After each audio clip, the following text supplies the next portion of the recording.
The Lifestylist, episode 209, featuring Luke Story.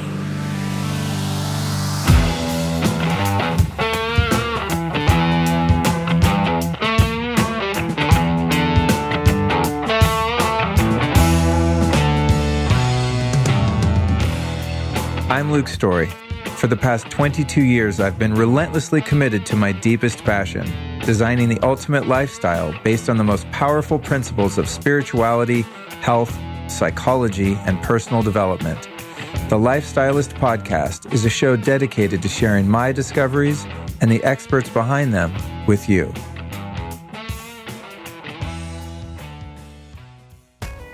If you're into health, you know there's tons of companies that are slinging vitamins and supplements that supposedly give you energy to do things like, well, record a podcast or work out.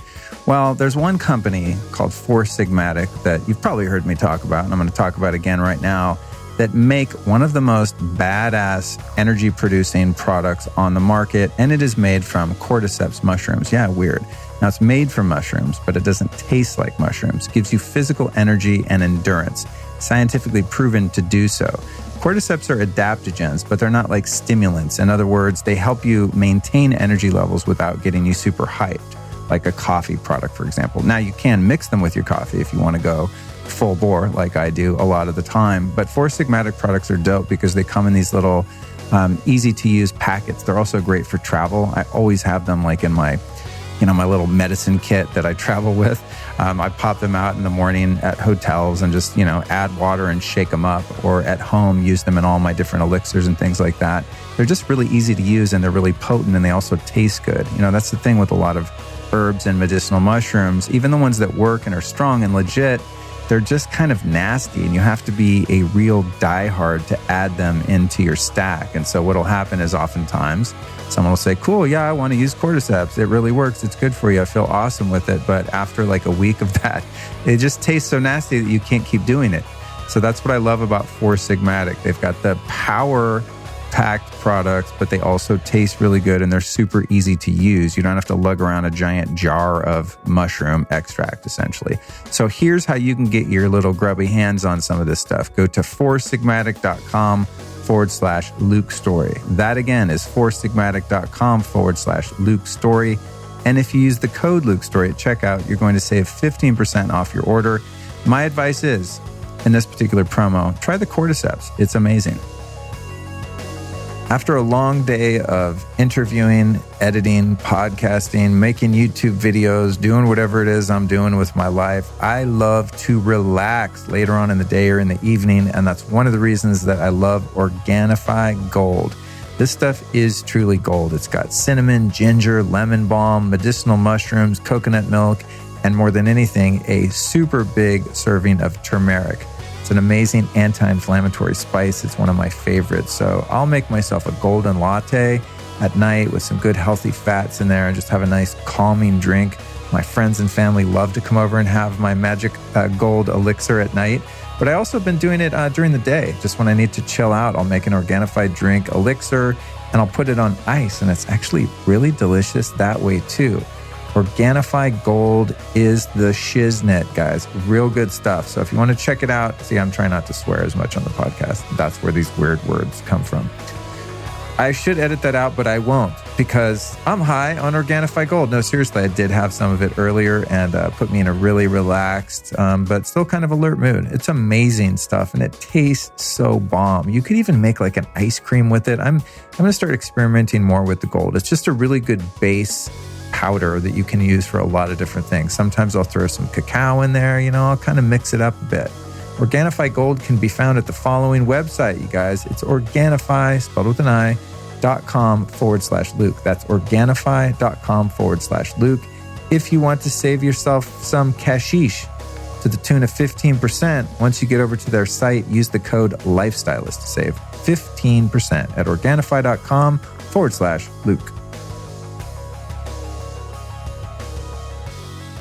Bienvenido, compadres. Welcome to the Lifestylist Podcast. This is a very special bonus episode. It's a bootleg broadcast recorded live on location February 23rd, 2019 at Rama, Venice. This is an excerpt of the lecture portion of the High Love Experience workshop, where I infuse Kundalini yoga exercises, mantra, and various other superpowers to induce a spiritual awakening amongst the crowd. I also brought one of my favorite biohacking devices called the Biocharger to this particular event, where I blasted the audience with theta waves for 45 minutes. It was pretty rad. Super lit situation. Now, you guys know that I'm really into the biohacking, all the physical disciplines and practices, but without a spiritual experience in my life and perhaps in your life, none of that really matters in the final analysis, because life's true meaning is derived from discovering our higher selves and by serving a higher purpose. And that's what this particular talk is all about. As I said, this is a bootleg broadcast, so be forewarned. The recording equipment I was using is not the equipment that I normally use in studio recording, so you're going to hear, what was heard in the room, for better, for worse. There's going to be some realness there, and I'm hoping that you really enjoy it and benefit from this. I had a great time that night, and perhaps the coolest thing about this particular recording is the audience members were, I would say, 90% Lifestylist podcast listeners. So you listening might have even been one of the lucky few in the room that night. But before we jump into this bootleg broadcast, I'd like to invite you to come hang out with me in person. I'll be speaking at Rama Fest in Mallorca, Spain, July 19th through 21st. And then the following night, July 22nd, I will be presenting this very workshop, the High Love Experience, also at Rama in Mallorca, Spain. Then I'll be at the Health Optimization Summit, brought to you by our friends at Paleo Effects and Bulletproof Upgrade Labs. That's September 14th and 15th in sunny London, United Kingdom. If you want to come to these events, it's super easy. Well, I guess coming there isn't easy, but finding them is easy, because all you have to do is go to lukestory.com/events, and you can get yourself down with some fun times. Here's what I talk about in this lecture you're about to hear. Identifying the thoughts and behaviors that block us from the life we crave and deserve, using intention to overcome resentment, fear, or shame. And that's the stuff that's blocking you from truly experiencing the unconditional love meant for you in your human life experience. The quantum physics of perception, reality, and spirituality. And stillness, that rare but valuable experience of sitting with presence and anything that presence brings. The erroneous belief that your body equals your true self. The fact that you don't need to take your animal or lower self so seriously, and that you don't need to fight with it either, because guess what? It's not going anywhere. Suffering, the self-created delusion that life is out to get you, and how to end that suffering. How far we can go in one human lifetime with the right tools.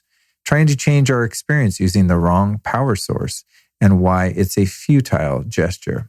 The many useful different paths to spiritual growth and why they work. The freeing experience that there's something greater than ourselves beyond our limited perception of reality. Why it's brave to access and emote feelings and emotions, and why you don't need to be ashamed to feel. And finally, the transformational power of applying universal truths in our lives. So as I said, this is an episode that's close to my heart, because this is truly the purpose of my life. So thank you so much for joining me for this very special bootleg broadcast of the Lifestylist Podcast. I'll catch you back next Tuesday.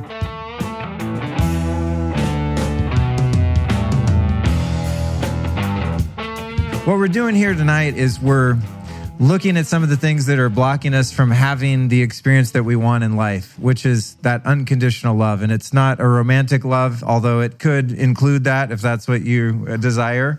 But it's about the unconditional love of everything that is, even all the bad things, that we deem to be bad. And what really prevents us from having that experience within ourselves all the time are traumas that we've had, experiences that we continue to have, thoughts that we have, feelings that we have, things that we experience that we are unable to contextualize, And so the problem is not that there's no sun. The problem is there's a lot of clouds in front of the sun. And so any work we can do, Kundalini yoga, God, I've done everything. I just got back from Costa Rica doing 4 ayahuasca ceremonies. A lot of healing took place at that. I'm game for anything that's going to remove the blocks that are preventing me from experiencing reality as it actually is. And reality as it actually is that everything is working for my benefit 100% of the time. And that everything is absolutely perfect no matter what's happening. And that's a real stretch for the mind to get to and the ego to get to, because it likes to hang on to the pain and likes to hang on to the trauma and likes to hang on to the idea that life is suffering and that's how it's supposed to be. So what we're going to write is really simple. The first thing that comes to mind right now in your personal life, and by the way, no one in the room, including me, is ever going to see this. So feel free to be completely honest. Funny thing.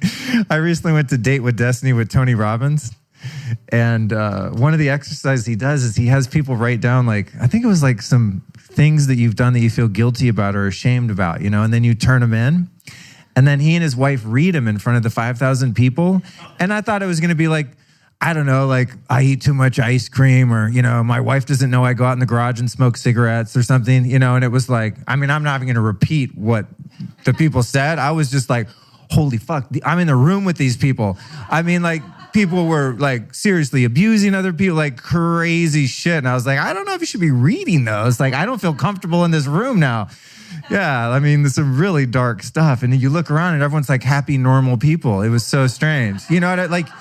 I'm like, was it the guy next to me that just did that gross thing? You know, I was, wow. I'll put it this, one person had sex with an animal, you know, like that was just like, yeah, I was like, wow, we're really going there. Okay. No offense if you've had sex with an animal, no judgment. It just was unexpected. Unlike Tony Robbins, I am not going to read anything that you write, and no one else is either. So really, like, dig a little bit, you know, and think about that thing that's blocking you from experiencing love, you know, that resentment that you have, that fear that you have, that thing that you're really ashamed of. And we're going to put them in a bowl, and we're going to pray on them, and we're going to have practice over them, and they're going to be thrown in the trash, and no one's ever going to know it was your writing or what it was. You can even tear it up when you put it in the bowl, you know. We don't have a bowl, by the way. It's a figurative bowl, but we'll find one. But I want you to feel safe. That's the point. And, you know, as honest as you can be with yourself, it's going to be more powerful. And just a couple sentences, okay? You guys good with that? Cool. Go for it. Like 1 minute. Just bang it out. First thing that comes to mind. Those bastards, you know. Something that's blocking you from love. Yeah, a resentment, a fear, something you're ashamed about, a money issue, you know, a bankruptcy, a divorce, a betrayal, a loss of an attachment, a hurt. Those types of things, you know. Today, like in your day, as you're driving around, living your life, what was the thing that was like, God, this sucks. I got to get rid of this. Or most recently, if it wasn't today. I find for myself, most of these blocks come from trauma. That's it. I mean, after all this work of all these years, it's ways in which we've been hurt before, and then we get hurt or think we're being hurt in a similar way, and we have the reaction as if it's the first time again, you know? And so it could be something like that. I think they call it getting triggered. Yeah. When I look at those things that are blocking me, it usually boils down to one of two types of things. One is that I'm going to lose something that I have. Could be something physical or not. And the other one is that I'm not going to get something that I want. It usually has to do with security of some kind. You know, whether it's emotional security, love, attachment, or physical, you know, financial security, that kind of stuff. But it really is about something being taken away or not getting something. That's usually my deal. And even if it's something that seems to be around anger or resentment or something like that, below that is usually some hurt, and that hurt is usually intertwined with fear, you know. Did you guys find any of that stuff? Did everyone find a good juicy one to work with? Okay, cool. So you can put it out of your mind now, and we're just going to really work on creating some positive energy in the room. And Elliot's going to go around and collect those nasty little tidbits from you, and we're going to put them up in the front of the room, and we're going to direct all of the positive energy that we're experiencing tonight on that, and we're going to transmute that. And that's really all it takes sometimes, is really strong intention, right? And really having belief. You know, I interviewed a guy the other day named Bruce Lipton, and it was just a mind-blowing conversation. Again, I'm just like, what the... I had so many things kind of, I wouldn't say wrong, but I was missing, you know, big parts of the picture. And he wrote a book called The Biology of Belief, and it's just insane to hear someone who's a scientist talk about the spiritual realm and quantum physics, in that the way we perceive reality actually changes reality, you know. And that's what they discovered in quantum physics, is this bottle is one way and it's has a certain composure, but the minute it's observed, it changes because it's being observed. And that's how all that stuff that Elliot's grabbing in your bag is right now. And that's why we have the ability to work through those blocks and to change them. Because without knowing what's blocking me, knowing the ways in which I'm stuck, there's no way to ever overcome them. In my life earlier on, I really struggled a lot with various addictions. I mean, like every addiction you can have, basically. Let's just put it that way, not various. Just check the boxes, and they were all probably there. And, that was a result of me trying to change my reality in an exogenous way, taking something from outside and putting it in, because that's the only way that I could handle reality, because I didn't know the principles that we're going to be talking about and experiencing tonight, and that I'm sure so many of you are practicing, to have the ability to actually create reality based on beliefs and based on intention and feeling and based on one's attitude and one's basic fundamental understanding of metaphysics. Something beyond the physical world that exists that we can actually work with while we're embodied in the physical world as we are. So I'd like to talk a little bit about that. And if this comes out okay, it will be a podcast at some point, because that's what I do. I just turn everything into a podcast. Although I'm dating someone right now, and the other day she informed me that she doesn't like me turning her life into a podcast. So now I'm like, every time I'm about to say something, I go, wait, can I say that? Okay, yes, no, yeah. I'm very open, and I forget. I have no boundaries publicly. If I think it's going to help people and help me to grow, I'll talk about it, even if I'm mortified sometimes. But, I have gotten feedback from my mom and various other people that are like, yeah, just because you're super public doesn't mean that everyone else is. So ixnay on the private life talk. Okay, so the great thing about doing talks like this is that I have absolutely no plan.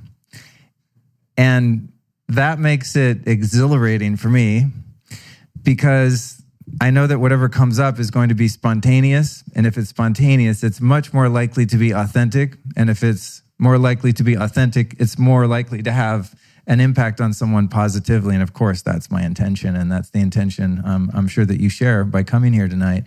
But when you begin a talk like this, it's funny because it's like walking into a room and there's a blank canvas, and you kind of have a paintbrush in the form of a voice, and you don't really know what's going to end up on that painting, and you just have to trust the process that there's going to be something that's appealing to someone, and that's really a fun experience to have.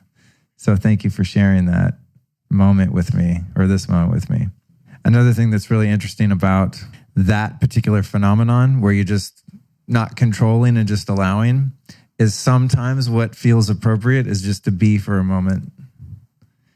And there's also growth in that. It's nice sometimes just to feel a little stillness. It's so rare in our lives, especially city lives, I think, unless we have a real dedicated practice of meditation or whatever it is that we're using to arrive there. But it's really quite rare, I think, for most of us to stop and just really sit within ourselves and just sit with presence. And it's probably even more rare to sit on a stage and do it, and just to go, okay, wow, interesting, I'm here, So thank you so much for joining me in that. And I think what I'd like to start with then, having written down the things that you wrote down, you might find that by the end of the night, it becomes less meaningful to you because you've got it out of your body. You've manifested something from the unmanifest. You've made something physical that was a non-physical experience within your energy field. Conversely, you also might find, wow, you know what? That list could have been a lot longer. And you might realize there are some other things that are in fact blocking you from experiencing who you really are and what reality really is. So what I'd like to talk about is some of the common blocks that keep me and people that I know and people that I've worked with from having that type of experience. Because the crazy thing about being human is that if we weren't encumbered with this physicality, right? If we weren't incarnated into a body, there would be nothing but complete bliss. And I know this because I've had the experience pretty much of being out of my body, and I'll tell you what, when you're out of your body, there's no problems.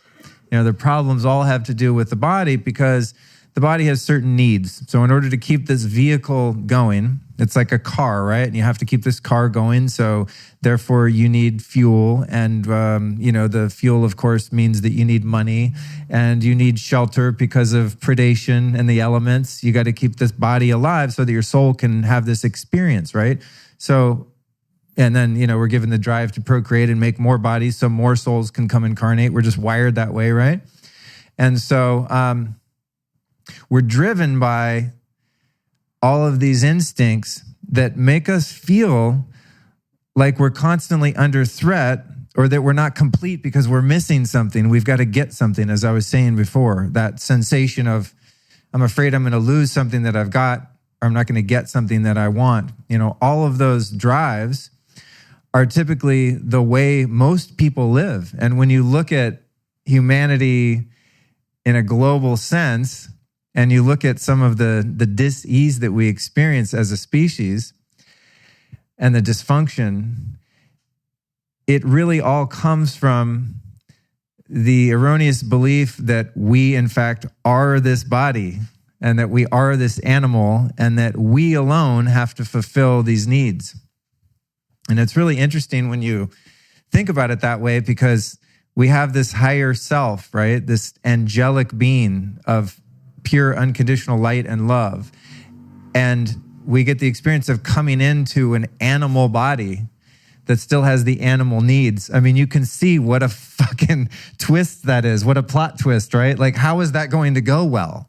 I mean, can you imagine taking a tiger, and like giving it the intelligence we have? A dinosaur, think of like a fierce creature. If they had the intelligence we have, we would not be here. They would be the apex predator and we would be lunch. See what I mean? So we have this conscience, we have this soul, we have a sense of right and wrong, we have a sense of love and caring and nurturing and taking care of one another, protecting one another. But we still have those animal drives. And that's really the war of the human experience, is how to manage those drives and not let those drives be the thing that prevent us from having that angelic soul experience here on the planet in our body. And it's this constant dance of like, okay, too much animal, a little too much spirit. It's like there's this yin and yang thing going on all the time. And there's these scales because if you go too spirit, you don't eat. You know what I mean? If you go too spirit, you don't make babies. If you go too spirit, you don't care that the roof blew off your house or that your house burned down. And you got to find a place to go. Do you see what I mean? So the animal has to be there because the animal is part of who we are. But when the animal's in charge, you've got problems. When the animal's in charge, you've got rape, murder, war, greed, and the famine that results from greed and all of the things that we think of as evil in the world, many of us, living in that duality of like good, bad, right, wrong kind of thing. And what I'm here to propose is that there is no such thing as good or bad, but it's our perception about it. It's our inability sometimes to see that, oh, those guys over there, yeah, they're just a little lower on the scale. They're in the animal zone still. They're not in touch with that higher sense of aliveness and experience. And how I know that is because I've been there. I mean, I spent so much of my life. I was thinking about this on the way over here, just, oh my God. And it was just a result of whatever karma I had to work out and experiences some pain and trauma and things like that as a kid. But what happened for me is I just became an extremely negative person. I just hated everything all the time. And I was reflecting on that driving over here. And it's hard for me to even imagine being like that anymore because now I hate things for like 2 minutes. It's like, that guy, he pulled out in front of me, and it's just over most of the time. I mean, even some big things, I'm kind of shocked sometimes. It's just like water off a duck, but that is a fairly recent phenomenon due to the fact that I'm learning little by little that I don't need to take the animal self, the lower self, quite so seriously. And I'm also not fighting with that self. I'm not fighting with the ego and demonizing the ego and thinking of myself as wrong or a sinner because sometimes I behave in my lower nature. The key is in identifying that both of those things are present. And as I said, learning how to dance with that, learning how to accept that. So if I get afraid in a way that is completely illogical, which actually happened to me today, I got a little insecure, you could say, a little insecure. And my higher self was there telling me, Luke, your mind is making up stories right now. It's completely fake news. You know better. You're totally safe. You're fine. What you think is happening is totally not happening. But that animal, that little boy that was hurt, was still afraid.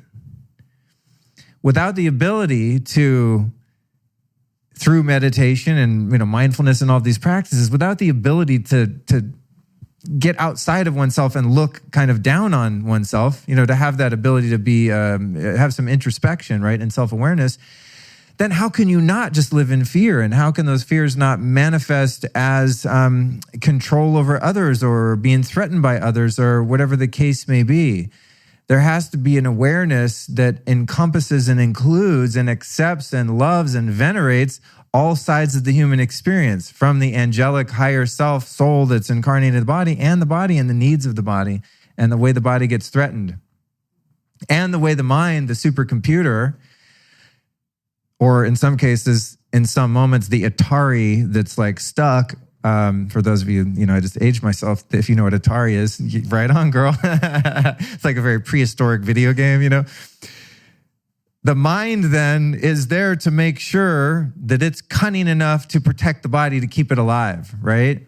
And this is where complex ideas of revenge and control and manipulation and all of these things happen. Those aren't the animal self. They aren't the ego.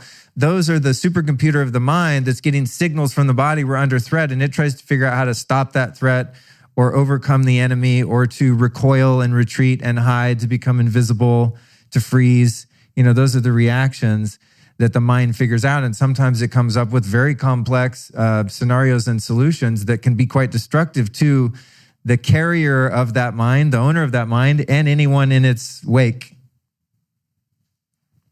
And that's what we get, that's what we get to witness on the darker side of the world, is a bunch of animals that are threatened that have this supercomputer that's so intelligent that it can create atomic bombs to teach them a fucking lesson, That's the potential of a misguided human mind that's under threat. So the key is, how do we live in an experience where we're able to find healthy ways to deal with threats, or more likely perceived threats, and to stay within the confines of actual reality, which is that we're safe and we're being cared for and we're being guided, and that there really is a divine intelligence that's running the whole show. And all of it, what we perceive as the dark and the evil, is all part of that show. It's all part of the experience. And without that contrast, we wouldn't have the experience that we're meant to have. And even when you look at the microcosm of your own life, I'm sure that many of you can look back at a situation in which you were deeply hurt or taken advantage of or abused or anything. I mean, think of some of the most horrific things that I've ever experienced. I'm able to see now, of course, retroactively, okay, I kind of see why that happened. Either I set myself up for it, or it was necessary for me to have that experience in order to have a deeper level of empathy and compassion for other people, and to have a deeper level of gratitude for my life, and to work my ass off to get out of those places and, being around the types of people that I used to be around. So what's interesting about it is, over time, you don't have to wait until 20 years later to look back and go, okay, I kind of see the lesson there. The lesson can actually be unfolding in the moment as you're going through the experience. If one has the awareness that you're a spirit watching the phenomenon of the personality, the mind, the ego, the animal self, the lower self, watching all that happen and participating with it and working with it. That's when life gets really interesting, because then when you get triggered, you don't necessarily get trapped. You go, oh, I'm triggered. What's behind that? I mean, that's what happened to me this morning. I just went like, I just traced it back and I was like, bingo, there it is. Because something happened before and I have a similar sensation in my body, which you could call like a negative emotion or a fear, some anxiety, then the mind, it feels this sensation. It tries to figure out what it is so it can stop the pain. So it relates the thing it thinks is happening now that's causing this feeling to the thing that happened in the past, but it's not actually the same thing. It's making up a story about what's happening now because that's how the brain is wired. That's how it works, because all of those past experiences and traumas and pains and struggles exist in the subconscious mind, which is 95% of what runs us. That's not a theory. That's actually a fact. 5% of us is our will for happiness, for love, for, success. So the 5% of the conscious mind is trying to do battle with the 95% of the subconscious mind that's housing all of those traumas as a means of survival for the animal. Because if you walked by the hot stove when you were 5 and went, ow, or walked by that thing in the middle of the room, the biocharger, and did that, you're going to remember that shit forever. And thank God we're wired like that. So you don't, your entire life well, I have done a lot of repeated hot stoves, but, eventually learn. But we're wired to remember a certain amount of pain, which is such a gift because, hey, we fall down, we go, all right, I'm not walking over there again. You learn about your environment. You get proprioception, sort of spiritually speaking. You know your boundaries and your confines, and you know where it's safe and where it's not safe. And that's a gift. But when it works against us is when there's a threat to the emotional state and the heart closes and the mind jumps in and is like, I got this. I'll figure out how to deal with this, or I'll figure out what it is. And then it's connecting all these dots that actually have nothing to do with each other. You ever had a situation where, let's say you shoot someone an email. This used to happen to me a lot in business. You shoot someone an email and you kind of pitch yourself. You're a little vulnerable. You put yourself out there. Hey, Joe Smith, I had this idea. We could do this thing. Let's do the thing. And then it's just tumbleweeds, right? Just deserted highway, just silence, nothing, vultures, nothing comes back. And has your mind ever gone, oh yeah, they think I'm a total loser. They don't take me seriously. I'm totally not worth it. What was I thinking emailing that person? I'm way too stupid. They would never do a project with me. Maybe it's that thought, or maybe it's really, motherfucker? It's oh, you're not going to email me back. It's either the retreat or the attack. It's the defense or the offense, which is a game of the ego. It's a game of the body. But it's so interesting that over time, if you can see those situations in which the mind makes up a story, and then later on you realize it wasn't true because the next day that person is like, oh my God, my mom was in the hospital. I'm so sorry to get back to you. You're like, oh, I'm such a jerk. I was hating that person for 48 hours, right?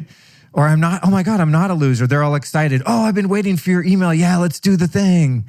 You're like, oh my God, why can't I remember this next time? I get paranoid and triggered and think that the thing is not what it really is. How do we do that? How do we master that? Is that ever possible? I don't know if it's ever possible 100% in the within one body, one lifetime, but I can guarantee that it's possible to get a lot better at it. Abso-fucking-lutely. Better and better and better at it all the time, meaning the duration of triggeredness gets shorter and shorter and shorter. And what's really fun, which I've experimented with as of late, is actually sharing the experience of being triggered and the core of it, wherever the root of that is, with the person who kind of triggered you. I mean, you have to be with someone very conscious and woke to do that. Otherwise, they'll think you're nuts. But, in intimate relationships or, even a close business relationship, I think if you're with someone compatible and they're relatively of sound mind and, emotionally healthy and somewhat developed and mature, they would be able to receive that with love and compassion and hear you out. And you have an opportunity for growth and for healing that trauma where maybe that trigger doesn't exist anymore because now it's not your secret little trigger. I'm talking publicly about emailing the person and they don't get back to me and I totally personalize it and make it all about me. It has nothing to do with me. And most of the time it doesn't. But that's the nature of the infantile ego, of that scared child inside of all of us. That's anything bad that happens, it's all about me, right? I mean, you see little kids. Mom comes home, mom's just, bummed out because it was a rough day at work. And the kid's like, oh my God, mom hates me. No, mom doesn't hate you. Just your whole world when you're in your formative years is about you. That's another survival mechanism, right? Babies are all about themselves. They're selfish little bastards. And God made them that way, right? Bree has a kid, right? You know that.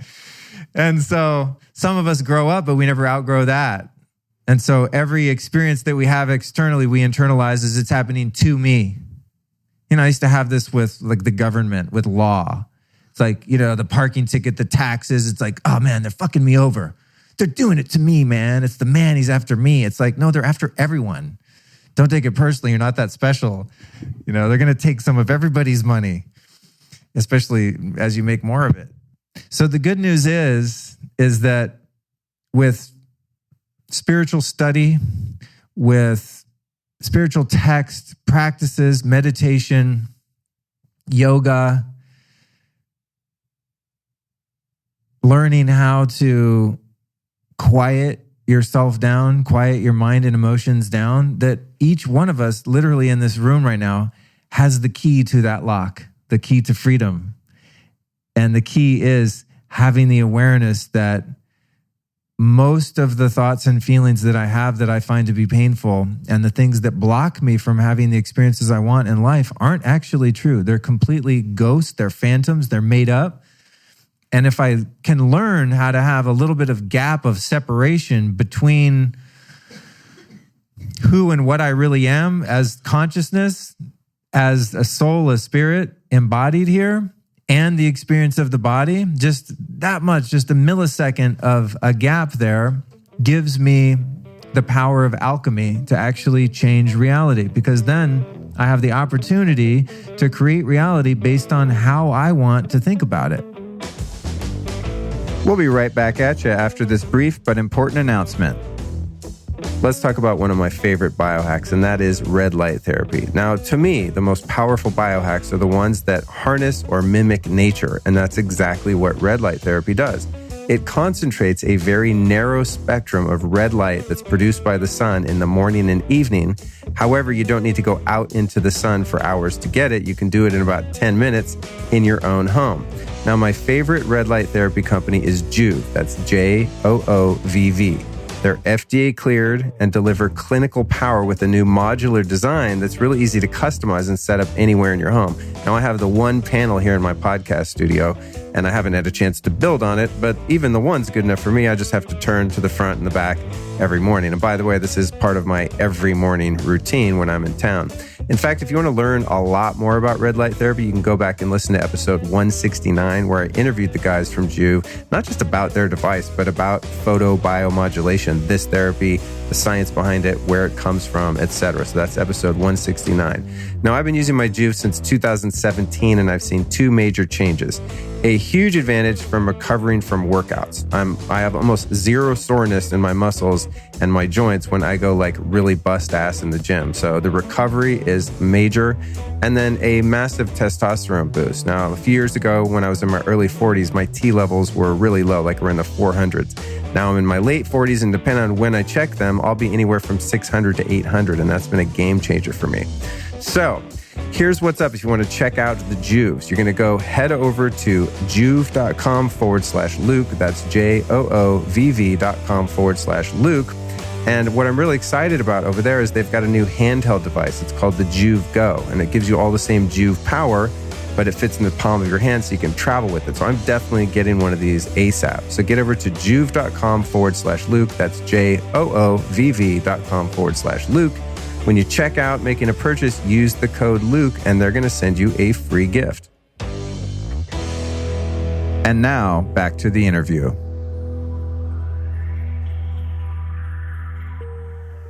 I mean, I say this quote all the time, and if, those of you that listen to my podcast, you're probably like, yeah, we know that one. But it's one I've been unpacking for 20 years. And it's just, every time I think of it, I go, yeah, whoa. And I find a deeper level of it. And it's this: there's no such thing as good or bad. Only thinking makes it so. And it sounds simple. And on one level, you're like, oh, yeah. It's about your attitude. You could say life is maybe 10% of what happens to you and 90% of your perception of it, and it kind of makes sense like that. But then if you start expanding that out into things that are fundamentally wrong, the things I'm thinking of, right? Well, how can that not be bad? And just think of, two things right now that you think are completely unforgivable and are bad or dark or negative or evil. And what makes them that way is the way that we think about them. And again, going into, zooming out on the whole human experience, In order for us to come here and learn the lessons that we need a full spectrum. This isn't the love and light dimension that we're in. The earth plane is not kumbaya and rainbows. That's how would you learn? How would you learn? That's like, taking a postgraduate PhD neuroscientist and having them read the fucking ABCs. What would be the point? We're very sophisticated souls coming here. We need complexity. We need contrast. We need experience. We need the ability to go to the most dark, depraved levels of existence if that's what we need to experience, and also have the vast range of consciousness available to us so that we can rise up sometimes, so many levels within one lifetime. I mean, I feel like in this lifetime, from where I came from, I wish I could go in a time machine and show you the train wreck that I was for the first, maybe 30 years of my life. And I feel like, I'm still working on a lot of stuff, but I'm a pretty happy guy, to see how far one can come in one lifetime if you have the right tools, if you have the right power. So that's really what the problem is that most of us are trying to change our experience or change ourselves using the wrong power source. We're trying to do it based on our own power. And we have a lot of power. We're powerful beings, but it requires a relationship and a communion with a power that's higher than us. Because that power that's higher than us is the thing that gives us that separation of animal and spirit and allows us to actually live there some of the time, where you can go about the business of being human in the material plane, but still be very much seated in your spiritual self, because that relationship with a higher power or spirit or God is the thing that you can stay tethered to while you're having the human experience.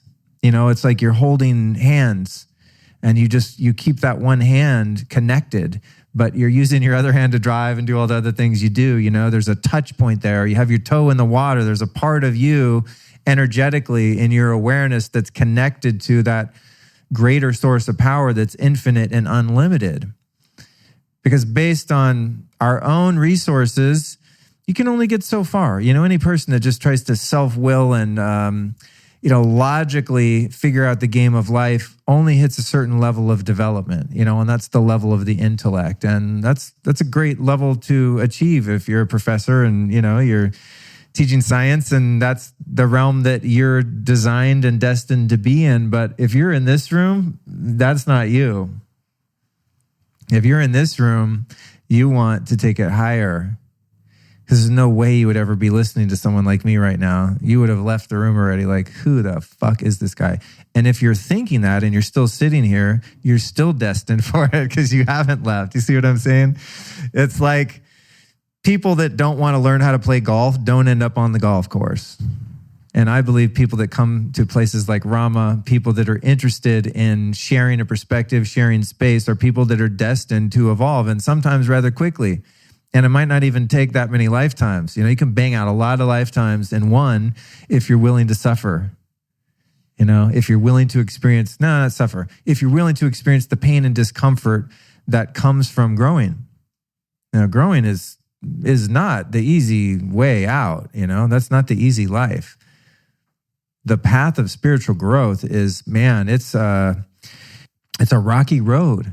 It's a rocky road. It's not the easy path. I think a lot of people have the perception of taking on these ideas and living a quote unquote spiritual life and building an awareness around things like God and ego and consciousness and all of the things that we work on, and think, okay, so if I become spiritual, then I'm just going to be happy all the time and I won't have any problems, and that's not the way it is. Sometimes when you become deeply committed to your spiritual path, that's when the real challenges show up. You know why? Because now you can handle that shit. Because now you have a connection to something greater than yourself, something more infinitely intelligent, loving, and powerful than just you alone. And now you've got a partner, you've got a partner in your relationship with God, whatever that means to you. And then you'll find as you start to build that relationship that the people around you are walking that path too. I mean, every single person in my life is devoted to spiritual growth, whatever that looks like for them. Whatever faith, whatever practices. I mean, we all kind of are into the same shit.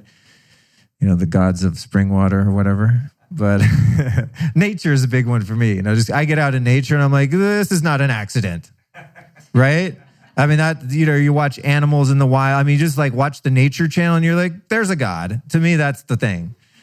And then I look at like all the 9 lives. Like when I was just in Costa Rica, I was in a car crash. And to me, it was like, nope. And I'm not trying to be tough. This is just the truth. It was not a big deal. Like we're driving, I look over the driver and I see the roads going that way. And he's like, do. And he just goes, and just runs off the road. We turn on the side. I'm like, we're fucking flipping. Now we're upside down. We're upside down. And the thing, if you ever turn upside down, I got to warn you, you got to be careful when you let yourself out of the seatbelt. Because you're like, I got to get out of here because you think car's going to blow up like it does in the movies, which rarely happens, by the way. But when you undo the seatbelt, you're upside down. So you go bonk and you hit your head on the roof, which is what happened. It kind of tweaked my neck. But I got out and I'm just like, wow, man, thank God nobody's dead. There's a couple bruises, a little bit of blood. But, considering we just flipped a car on the side of the road, we were doing pretty well. And it was so fun to have, trust me, I wouldn't, pick that again, but it was fun to have the experience to see different people's reactions and how their nervous system and how their animal freaked out versus others. Me and a couple other people were like, it's what it is, whatever, cool, let's go get some lunch. No big. And some people were really traumatized, And it was a lesson in a number of different things. One, in that you had an arbitrary, very neutral experience. It's not good or bad. It's just some human meat suits are inside this metal thing, and the metal thing like turned a different way than it's supposed to be.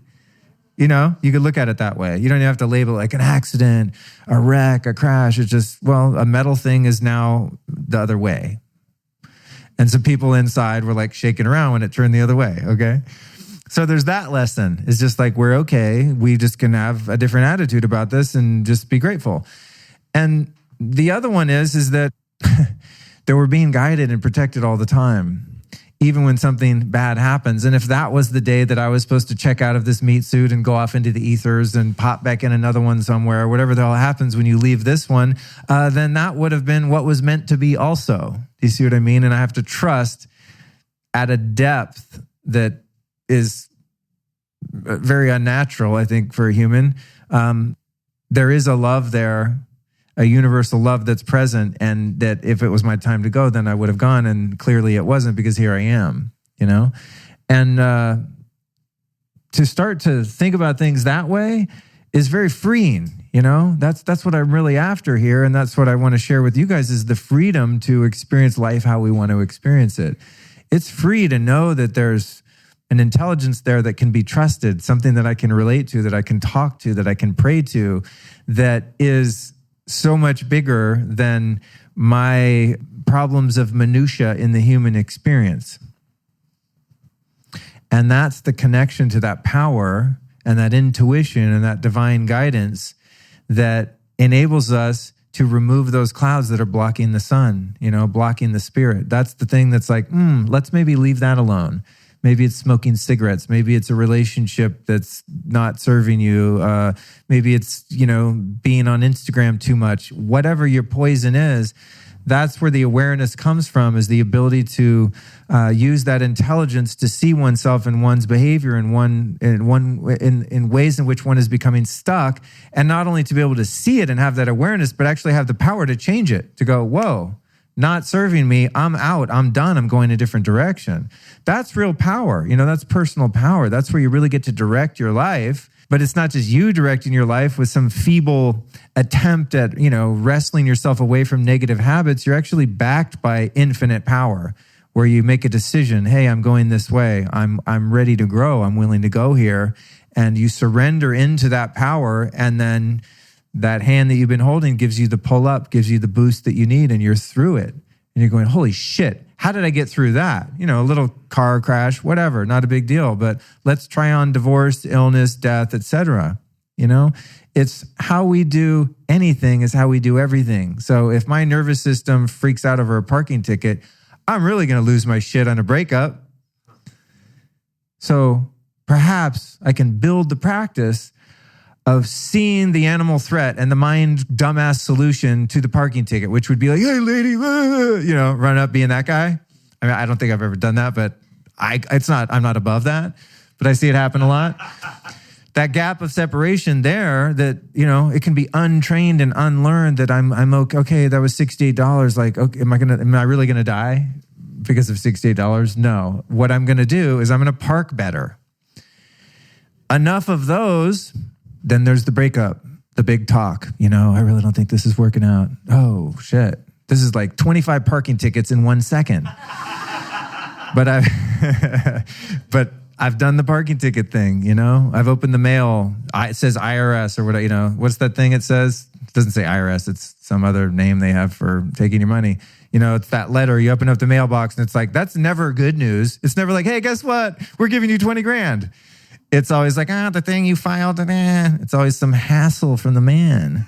Enough of those envelopes being opened, maybe now I can handle the totaled car. Maybe I can handle, found out we have mold in the apartment or, whatever. Like the big life things that actually matter. It's to build up that resilience. And that's one of the reasons I really love Kundalini yoga, man. That shit builds up your nervous system. It really, really does. Those things where you're holding your arms up and you're breathing and you're like, God, I hate this. I'm so uncomfortable. And your will, your spiritual will pulls you through, or whatever your practice is, your 20 minutes a day that you meditate or whatever, that you don't feel like doing because everything in you says this isn't important and you do it anyway. That spiritual will of our higher self, not just to find relief from our problems and our pain, not to do spiritual practices anymore just as a pill to fix me, but to really have the intention to ascend so that even when life gets painful, I don't have to suffer as a result of that pain. I can just go, okay, pain, do your thing. Here we are. Oh, I'm going to cry right now? Cool. Bring it on. Let's go. I'm supposed to be a tough man. Okay, I'm not tough. Cry. I cried today. It was great. It was terrifying because there was someone watching. But I felt so relieved afterward. And you know what? In terms of like being a man, whatever that means, I actually felt stronger because it was a very courageous thing to do. It was weird. It's brave for a guy to access emotion. We're trained to not do that. And when you train guys to not do that, you get a lot of mean guys, when we don't have a way to channel and express those things. So it's funny. Remember when I used the analogy in the beginning of like, you start to talk and you have no plan whatsoever and there's a blank canvas? I think like my canvas looks like a Jackson Pollock painting right now. I'm just like, I wonder if any of this has made any sense at all, And then my practice is, it doesn't matter because what matters is, and it really doesn't. What matters is the energy field of the room. It matters that I love you guys so much and that I deeply care about your success in every way. I mean, especially the inside success. And I know that I have a passion for understanding the human experience and sharing whatever I'm finding, any little nugget that I come across, that I can share with someone. Because I found, my friend Elliot's a great example. We've been road dogs for years now. And anything I find, I'm like, dude, try this. And he does it, And we experiment like that. And now he has a beautiful life. And this guy's come so far, not because of me, just because I find something that works, a discovery, and share it. And if somebody relates to whatever that discovery is, and then they internalize it and practice that principle and actually use it, the transformation happens to them too.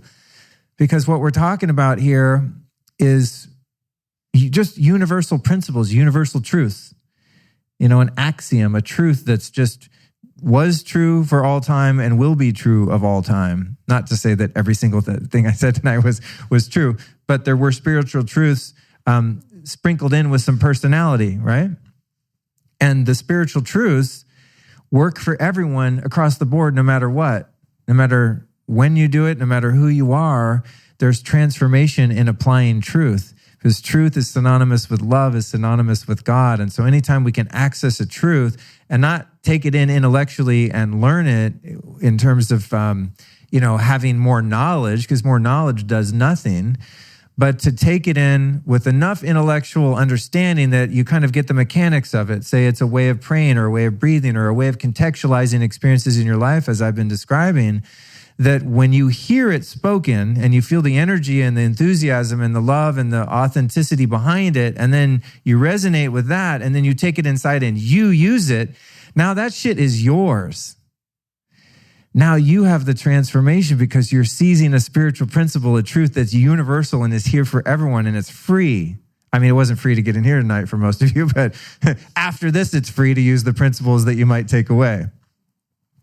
And that's the beauty of spiritual principles. And I think that's why I've just been obsessed with them for so long, and the underlying principle here tonight, of course, is love, which I think is the most potent of all principles, of all truths, because it really is what makes the universe alive. It's the only thing really, when it boils down to being a human, that makes this fucking fight worth it, is when we have those brief glimpses of love.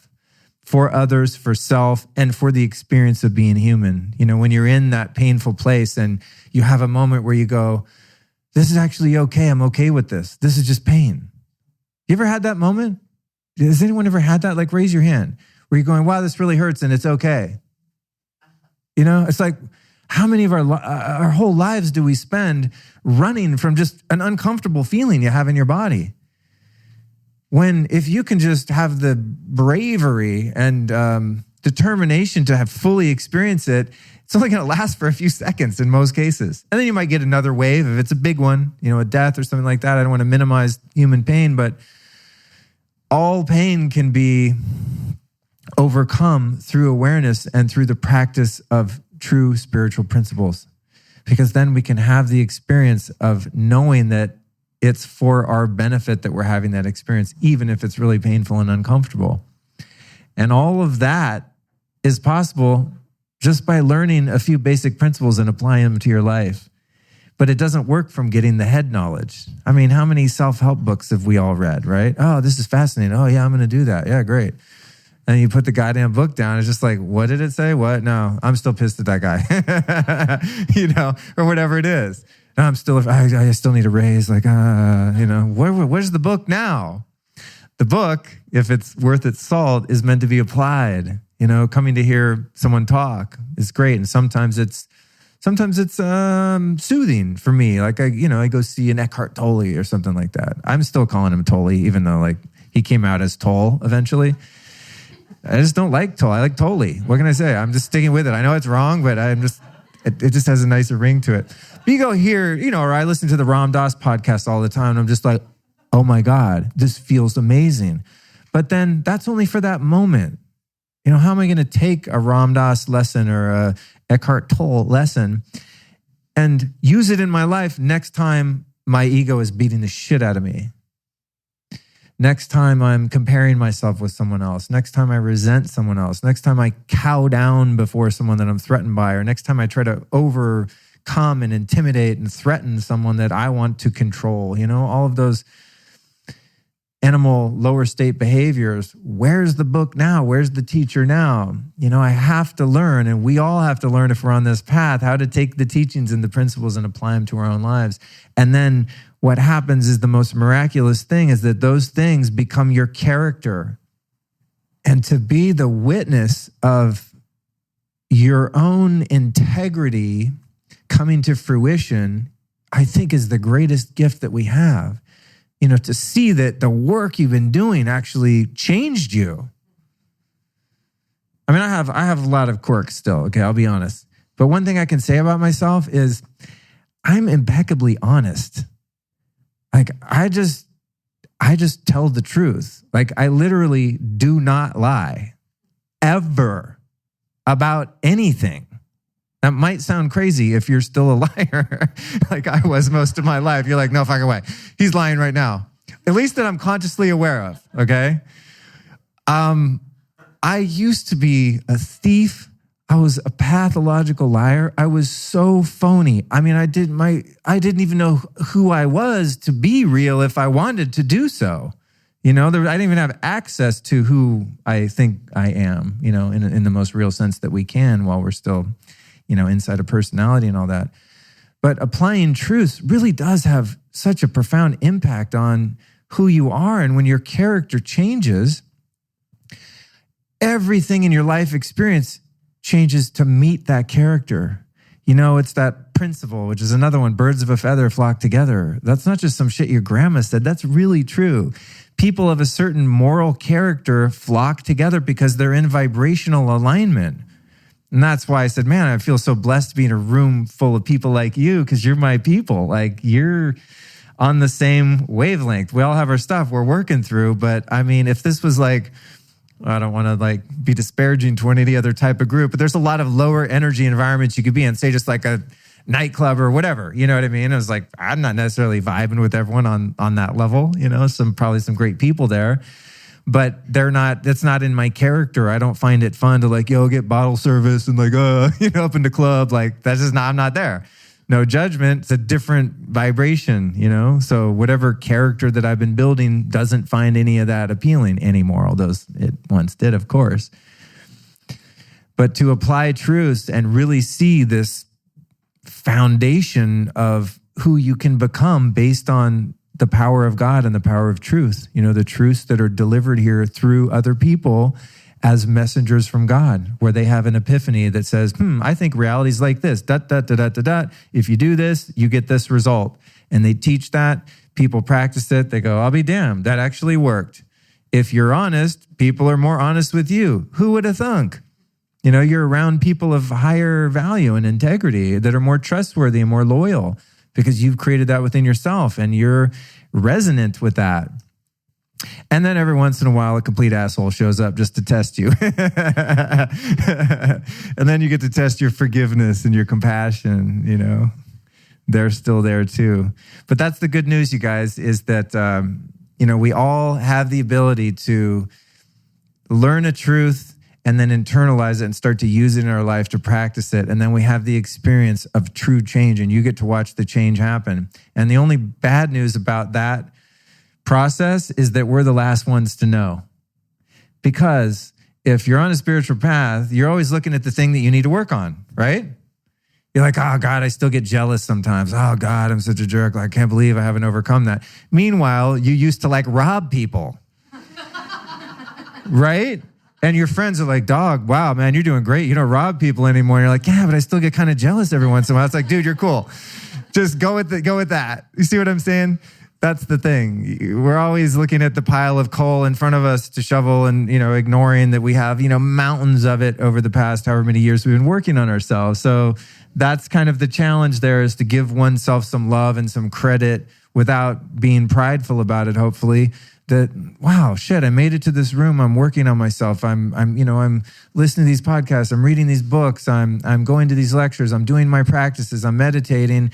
I'm applying this stuff and I'm making progress. I'm changing. I'm being changed by that power that's available to us, and not becoming arrogant and complacent and like, I've changed enough. I'm good. Now I just want to get rich. Keep going, but give credit where credit's due. And I think that's finding that balance of humility where you're like, cool, wow, I've really come a long way. I'm pretty awesome.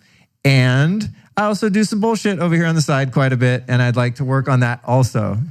You see what I mean? That's that place of balance where you give yourself a little credit, but not too much credit. I think in recovery circles, they call it staying right-sized. I really like that. It's a great way to say it. And on first glance, it might sound like, stay right-sized. Don't get too big for your britches, like, stay down. But it's not that. Stay right-sized means own your magnificence and brilliance. Just don't take credit for it. Own it, use it, value it, appreciate it, but know that it's not coming from you because you didn't make you. If you're a great singer and you think you're the shit because you're a great singer, heads up, you didn't make your body. You didn't make your voice. Something did. Something made you. If you're great at math, if you're great at whatever, if you have an awesome podcast, you didn't do that. You're just a willing participant. Something else gave you that. Creation gave you that. So it's to be appreciated and valued, but not, taken advantage of for ego fodder. So with that, ladies and gentlemen, I think what I would like to do is end this portion of the evening. God bless you guys. You're the best. Thanks for hanging out tonight. There we go. Blasted through another episode of the Lifestylist Podcast. Thank you so much for joining me on this evening. And if you were one of the lucky few to be in the room that night in Venice, thank you so much for being there. That was one of the most meaningful experiences of my entire life. No joke. If you'd like to come have this experience, go to lukestory.com/events, where you can come join me at Rama Fest in Majorca, Spain, July 19th through 22nd, where I'll be doing a number of different panels and podcast recordings and workshops and all sorts of cool stuff. So if you want to get down with some breath work, Kriya, mantra, Kundalini yoga, magic, Go to lukestory.com/events. If you can't make it to Majorca, Spain this summer, perhaps you can come join me at the Health Optimization Summit, September 14th and 15th in London. That's going to be an epic biohacking health conference brought to you by Bulletproof Upgrade Labs and Paleo Effects, and my friend Tim Gray, the founder, who's putting together just a fantastic event. So I can't wait to meet you all there. If you can't do that, well, then you know what you can do. You can come back to this very podcast next Tuesday for episode number 210 with Dr. Chris Shade, where we're talking all about the real deal on detoxing. Thank you so much for joining me.